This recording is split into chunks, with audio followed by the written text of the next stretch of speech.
Guys, today is another beautiful day. So today I'm going to talk about the fact that not all tax professionals are the same. And if you do not know what to look out for, this could cost you thousands of dollars. So tonight I'm going to expose the biggest red flags when choosing a tax professional. Welcome, okay, right? Welcome. So you see, I've been an accountant for 20 years now. I've advised thousands of clients and saved thousands of dollars in taxes, right? So today I'm going to cover some of the red flags that you really need to look out for. You really need to look out for these red flags, right? When you're choosing a tax professional. Now, the first red flag is that they promise you the biggest tax refund. This is crazy. So I have seen so many cases where people come, they say, "Oh, I'm gonna give you a refund of $5,000, right?" So this is how they do. They start by asking you, what refund? How much are you looking at as a refund? So they promise you a refund. If anybody promise you a refund, hi, Chantel, good to have you on, right? So they promise you a refund. This is crazy. If anybody promises you a refund, this is a red flag. Just run away. Now, the mistake many people make is that they get attracted by this big refund, and I've heard it several times. I've had clients who come to me, and they tell me, "Jerry, how much am I going to get as a refund?" I tell them, "Look, I cannot promise you a refund without, processing your tax return, right?" So I'm going to quickly go through the red flags, and then we'll cover each topic in detail. So you have things like they will promise you a big refund. Second one, they don't ask for documentation. Is very important. If anybody does not ask for documentation, and I'm going to give you real life cases, right? Now, they are not credentialed, they are not transparent about their qualifications, their experience, and things like that. Now, the other one, they don't explain your return to you or the strategy, and then they disappear after tax season. I call them ninja tax preparers, right? So today I'm going to dive deeper into each of these and explain to you guys so that these are the red flags that you should be looking out for. So the goal is for me to talk. I'm going to speak for about maybe 10 minutes, right? And give people the opportunity to ask any questions, right? Now, so going back to the first one, they promise you a big refund. You have to be careful. Don't chase after the refund. If you are chasing after the refund, trust me, this is a red flag. You are going to, hi G, right? Yes, so today we're, Tenny, welcome. We're talking about the red flags when choosing a tax professional. And by the way, you have to understand that there are different tax professionals, right? In my next Instagram live, hi Tenny, I'm going to cover the different types of tax professionals. But let me just go through real quick. You have CPAs, you have EAs, certified public accountants, you have enrolled agents, you have tax attorneys, you have tax strategists, you have bookkeepers, you have accountants, you have payroll specialists. These are all different tax professionals, right? But I'm not going to talk about those today, right? So today we're just looking at the red flags. And this is based on my experience. My experience is crazy. So we're looking at the first one that says that all these guys that are looking at, they promise you a big refund. You really have to be careful. If anybody promises you a big refund, then they are doing something wrong. They are doing something illegal, right? And I will give you so many cases, so many examples that I have seen, practical examples. So they will give you all these aggressive promises, and you have to be careful, because the right advisor would focus on accuracy, compliance, and not just the size of your refund.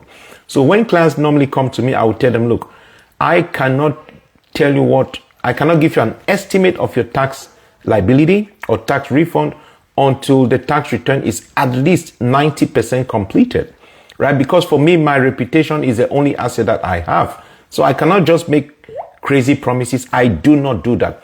And I tell clients clearly, If you come to me, you are going to an expert, right? It's like going to an anesthesiologist. It's like going to an endocrinologist, or I'm a specialist, so I don't just give random advice, right? So you have to be careful. Don't come to me trying to negotiate and cut corners. I do not do that, right?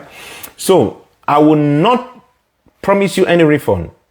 I will not promise you that, right? But if I do your tax plan as a tax strategist, then I can tell you, okay, you are going to be maybe in the 3% tax bracket, right? Now, the next thing that I have seen is all these tax professionals, they don't ask for documentation, and it's really, really sad. So I've seen many clients, they would go to a tax professionals, tax preparers, a tax preparer, and then these tax preparers don't even ask for any documentation, and they just make up figures. They just make up numbers. I have seen this all the time. And they tell you, look, just give me your numbers and I'll handle it, right? And they go and make up figures. This is crazy, guys. So these are cases that I have seen. Ashley, welcome. Today we are looking at the red flags when working with a tax professional. So they just make up your numbers. And I have so many cases that I'm going to share today. A client once came to me, and actually the perpetrator was a CPA. It's a sad situation, because I'm going to give you the real life example, because I actually wrote the story down. So I'm going to read it out. So a client came to me about 1 month ago, and I'm just reading it out. So the CPA created a fake business loss of $62,753 and never included the Schedule C in the client's tax return. And this was a CPA. This is crazy, right? So you have to be careful. I'll give you another one. I've seen cases where CPAs will do your tax return, and they will inflate the itemized deductions. I've seen it. These are the key areas. So let me tell you the key areas that these guys use. They will inflate your itemized deductions. They're going to inflate things like your property taxes, your mortgage interest, donations. This is a big one. They would inflate all your donations. In some cases, I have seen where I actually have a case now where some crazy tax professional went and claimed some energy credits and all those kind of fake things, and this kind is being audited. You have to be careful. You really, really have to be careful. I'm telling you guys, right? So I've seen one of my clients also told me, Jerry, the CPA told the client that this is what everybody is doing. So when I did a tax return, I said, look, did I do that? You have to be careful. The fact that somebody is a CPA does not mean that they don't create these atrocities. You have to be careful, right? Unfortunately, you as the client will not be able to tell these things. But I'm going to give you some indications, some areas that you should be looking at, or certain things that you should be looking at. And I'm being honest, everybody needs to have a basic understanding of their Form 1040. Because if you have a basic understanding of your Form 1040, you will not be played around and done all these crazy things. I have seen cases where these crazy tax preparers, they go and falsify all these numbers, and then on your tax return, they put self-prepared. This is wickedness. This is evil. They go and, I repeat, they go and falsify your tax return and declare that you prepared your return. So if you get audited, you are in trouble. Welcome, Desire Nicole. Right? Today we are looking at the red flags when working with a tax professional, right? So you have to be careful. You really, really have to be careful. Now, I know some of the red flags are that they are not credentialed, or they are not transparent about their qualifications. Like I said, I've seen cases where these atrocities are created by CPAs, right? So you have to be careful.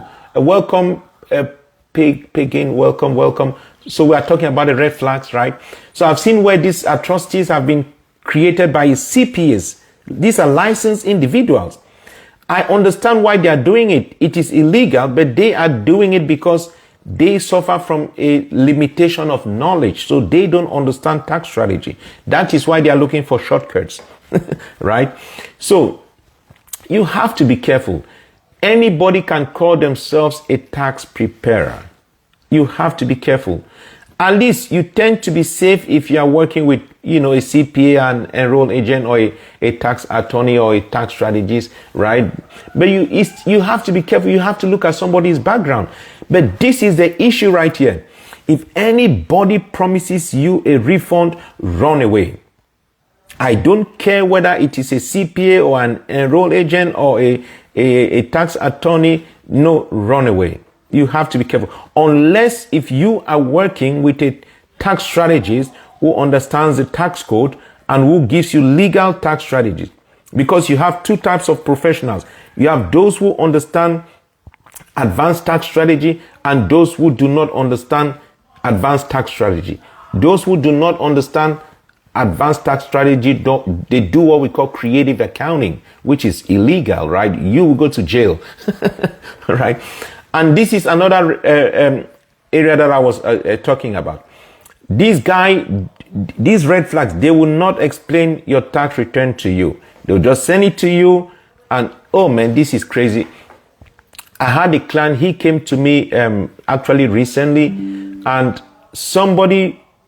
one guy from, oh man, this is a sad case. One guy actually based in Texas did his tax return. Now this guy created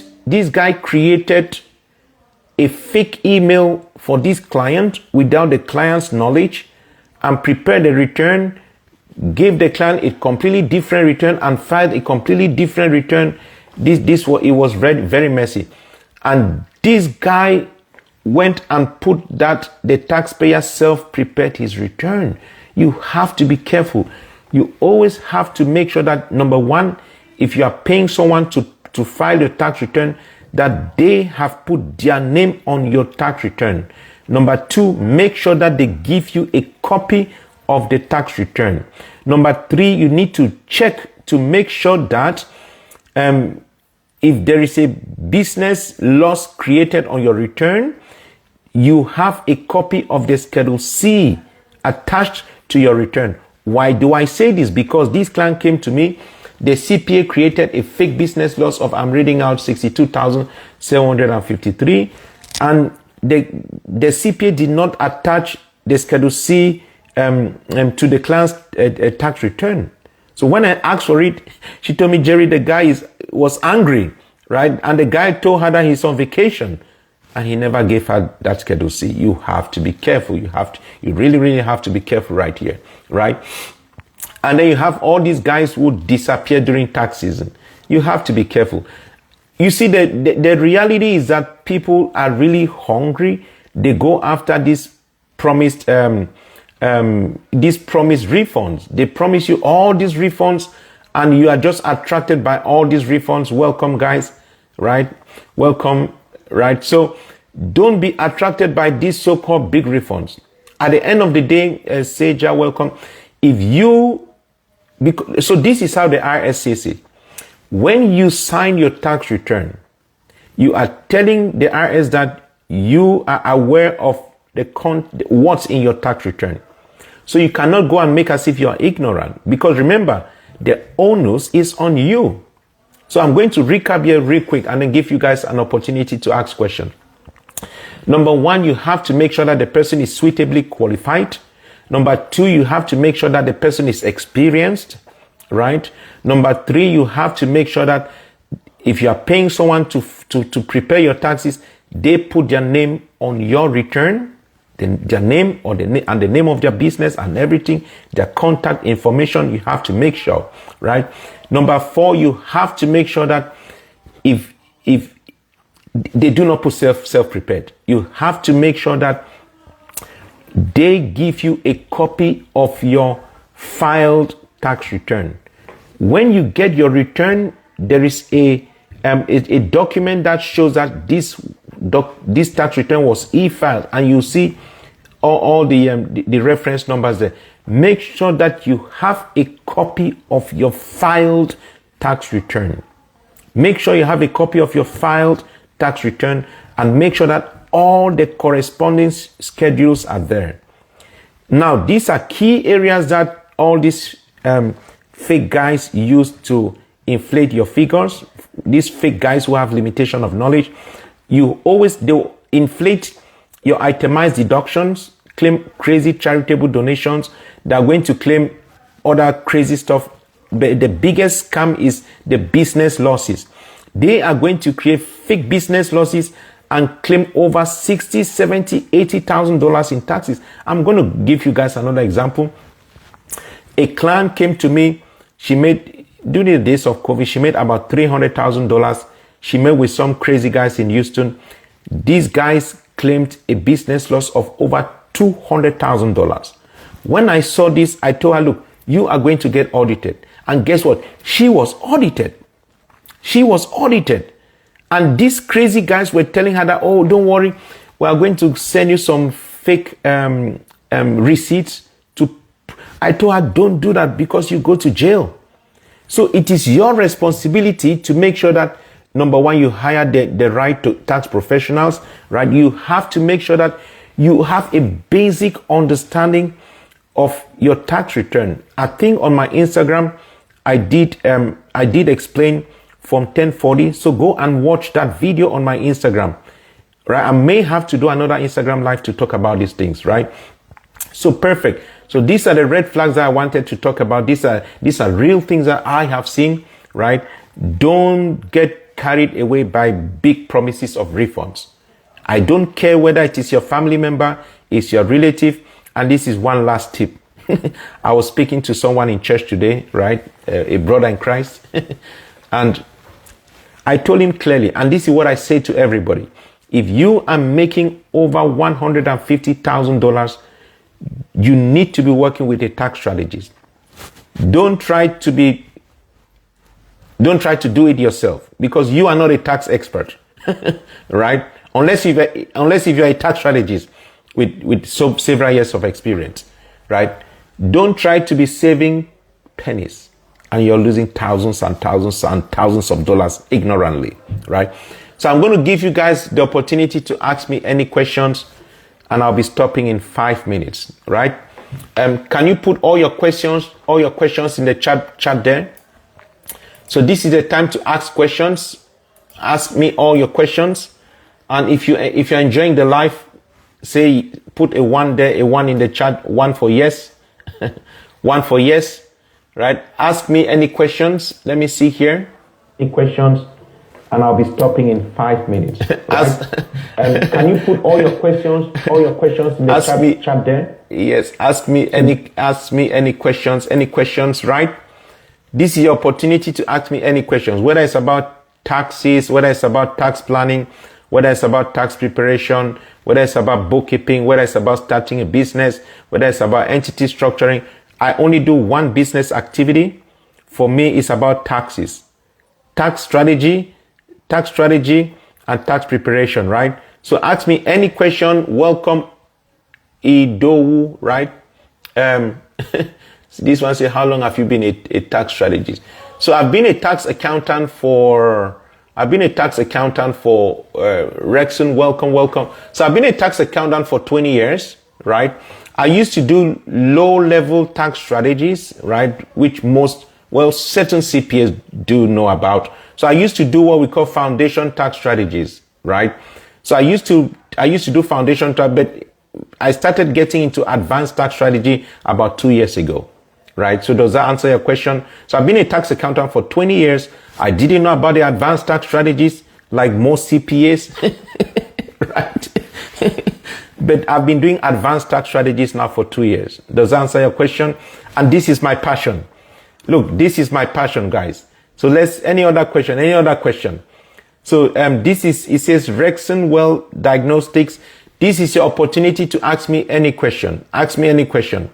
Whether it has to do with how to start a business, how to run a business, the things to look out for, what are the keys to success, the discipline required, any question that has to do with taxes, even if it's operating or managing a business, I can help you out, right? But again, this is your opportunity. I'll be stopping in 5 minutes, right? At 1:15, I'll be stopping. So ask me any question. This is question time.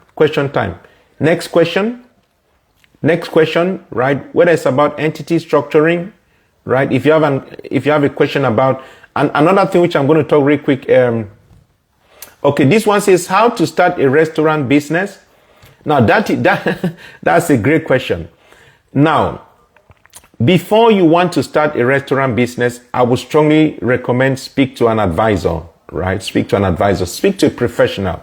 Now, you have to understand that restaurant businesses are capital intensive, right? They are capital intensive because you hardly, unless if you are starting a little food they call it food truck, right? Something like that, right? But if you are thinking about like a big restaurant, right, in a nice neighborhood, that is capital intensive. So you need to have funding for that, right?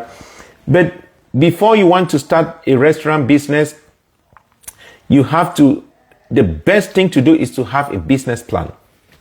Boom, there you go. First thing to do is have a business plan. Have a business plan. Don't pay someone to do your business plan for you. Because if you do, look, a business plan is like the operating manual of a business. If you get someone to write it, or if you pay someone to write it for you, you've just lost everything right there. Because their knowledge becomes their asset, not your asset, right? I would recommend start with a business plan. Do a lot of brainstorming, right? As part of the business plan, you are going to do what we call a SWOT analysis. You look at the strengths, the weaknesses, the opportunities, and the threats. You are going to do a SWOT analysis of the industry, right? You are going to look at marketing strategies. You are going to do what we call a cash flow projection for the business. You are also going to do what we call a profit and loss forecast for the business. Look, this is a success formula. If you can do a business plan for any business, you are probably guaranteed to be successful. The issue is that many people are lazy. They don't want to sit down and do a business plan, right? So did I answer your question? Did I answer your question? Let's look at the next question. So next question, we have 3 more minutes, right? Time to ask any question that you want me to answer. So this one says that what do you think is better to get a loan against a stock to get lower taxes, or own assets through an LLC, or both? I'm not sure if I understand that question. Can you please rephrase it, or maybe more specific? Say, do you think it's better to get a loan against a stock to get lower taxes, right? So, I mean, okay, let me put it this way. Number one, you have to decide what is your goal? What is your end goal? Is your goal to avoid paying taxes? So what is your end goal? What do you want to achieve? Because you have to be intentional with what you want to achieve. You need to have a clear objective, right? So what is your objective? What do you want to achieve by trying to do what you're doing? Because this is what I tell people. Wealthy people do things with all the information. They have all the information from based on what they are told by their advisors, and they are intentional about their actions, right? So they do not do things randomly. So you have to have a clear goal. Is your goal to protect your assets? Is your goal to grow wealth? Is your goal to avoid paying taxes legally? So you need to have a clear goal, and that is the starting point. So the question that I have for you is that, what is your clear goal? What do you want to achieve? Because that would guide me, right? Because I need to have that. I need to know what you want to achieve before I can give you like the best advice. And that quiet girl, welcome. So this is your opportunity to ask me any question that you have, whether it's with regards to business startups. Okay. Not completely avoid taxes, but just to pay taxes underneath, like, okay, because, okay. So, generally, I hate giving random advice because I'm an expert. I like to give custom solutions because that's what I do for a living. But generally, if it says not completely avoid taxes, but just to pay taxes underneath, like 200K, right? You say basically protecting my assets. You see, it's a bit hard to. I don't fully understand the question, right? So let me go back. It says, do you think it's better to get a loan against your stock to get lower taxes? Or okay, let me answer. Getting a loan against your stock. So this is how I see it. It's about leverage. If the average return on your stock is 40% and you can get a loan and you're paying maybe 8% on the loan, then that is a winning strategy, because you always want to leverage other people's money, right? You always want to leverage other people's money. And guess what? If you sell, welcome Tamekia, if you sell your stock, a taxable event just came in, right? You have to pay taxes on it, any gains. So yes, getting a loan against your stock is a good idea only if you can get bigger returns on your stock than what you're being charged on the loan. So that would be a great idea. But if you don't sell stocks, right, you don't pay any taxes on the gains, right?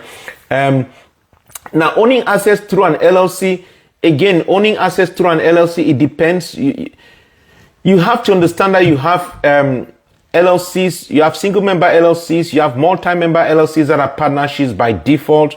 You have S corporations. You can elect to be taxed as an S corporation, or you can just be taxed as a C corporation. So every structure has its own advantages, right? So you have to decide. I think the most important thing is to have a good understanding of your goals first, right? Before I can tell you which strategy is the best for you.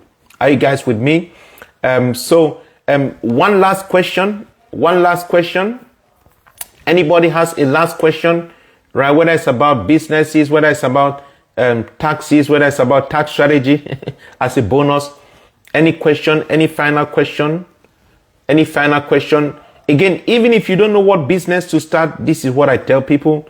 Do not only rely on W-2 income, right? There are many businesses that you could start. You could even learn how to do websites. You could learn how to do video editing. Many people will pay you for that. You can do Uber. You can do everything. If you like reading, people can pay you for reading, right? So there's no way there's no reason why everybody should not have a business.